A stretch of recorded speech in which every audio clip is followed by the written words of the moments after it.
Ladies and gentlemen, boys and girls, this the NewzBeat presented to you by Ladies Like and Jess Sentino. Follow the beat from the studio to the street. Info with the flow keeps you sharp and in the know. Sit back, relax, enjoy the news. Follow. We all know that teenage pregnancy is still a theme of controversy. That's right, and a risk for girls' futures worldwide. Uganda is one of the African countries leading the sad trend of pregnant girls who end their schooling early, ending up in poverty. Girls' school dropouts face harsh consequences and are often treated as if they committed the worst moral offenses. Even the president of Tanzania, John Magufuli, had something to say about pregnant girls and their faith. After getting pregnant, you're done. A comment the human rights community jumped on. Women organizations are on the briquettes demanding the president to apologize, but legally it's too late. Already in 22, a law was passed expelling pregnant girls from school, which makes the education of a female generation look partly doomed. Here is a reader for all of you. A president can be pressured, a comment can be reversed, but how to change the reversed mindset of communities who judge the pregnant student first? For Tanzania, there might be hope, as Vice President Samia Suluhu is committed to have young mothers readmitted in school. For the strength of a nation lies in the education of the next generation.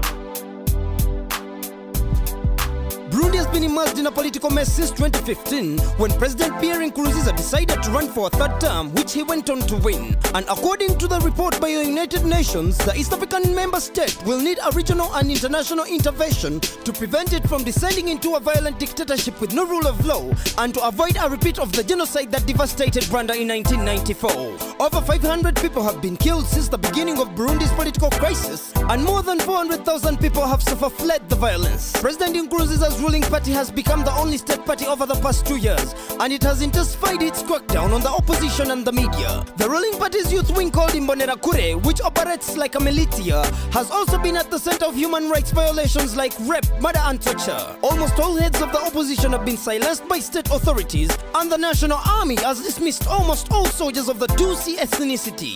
Most independent journalists and the leading activists also remain in exile or state captivity. Burundi is now accusing Rwanda of supporting its political opponents and turning Burundi refugees in Rwanda into insurgents. Have you seen the trailer for the movie Black Panther? Of course, it's the first Marvel movie set in Africa, in the fictional African kingdom of Wakanda. It's about the young warrior King T'Challa, who is succeeding his father T'Chaka. It even features 2 actors from Uganda, Daniel Kaluuya and Florence Kasumba. Black Panther is a futuristic dream of what Africa could have been without the corruption of colonization. Okay, you know the movie, but I have a question. In terms of African culture, is this appropriation or is it a well-deserved celebration?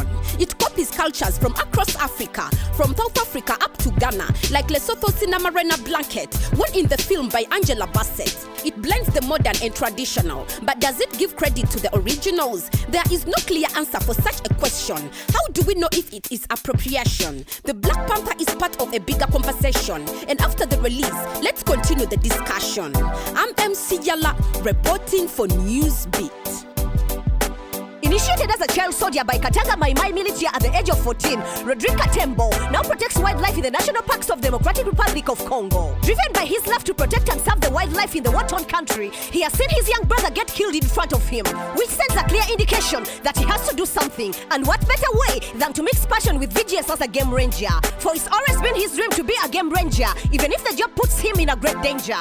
In the last 15 years, 160 park rangers died for their heroic deeds. Katembo had to endure a mock execution after he had been arrested, tortured and jailed for stopping an oil-related development in 2013. His only blissful moments is when he makes discoveries about wildlife. He knows the sacrifice is worth it for the future generation, for they have to see the rainforest, savanna and endangered mountain gorillas. And then comes the success, population growth of hippos and zebras, which owes a great deal to his service to the park. Teamwork is a key in Katembo's line of duty. Intimidating tasks indeed, considering the rangers are less than 160 of the 400 needed to combat the enemy, Katanga Mai Mai militia, who are hungry for the animal treasure in the parkland. No retreat, no surrender for Katembo. In spite of all this, awarded the prestigious Goldman Environmental Prize last month, he still remains on the front line today. That was the news on the beat. Next week will be another hit. Still Ladies Like and Jess Sentino, reporting live and direct with love and respect. Follow the beat, follow the beat, follow the beat, follow the beat. Yes, follow the beat. Follow the beat, follow the beat, follow the beat, follow the beat. Yes, follow the beat.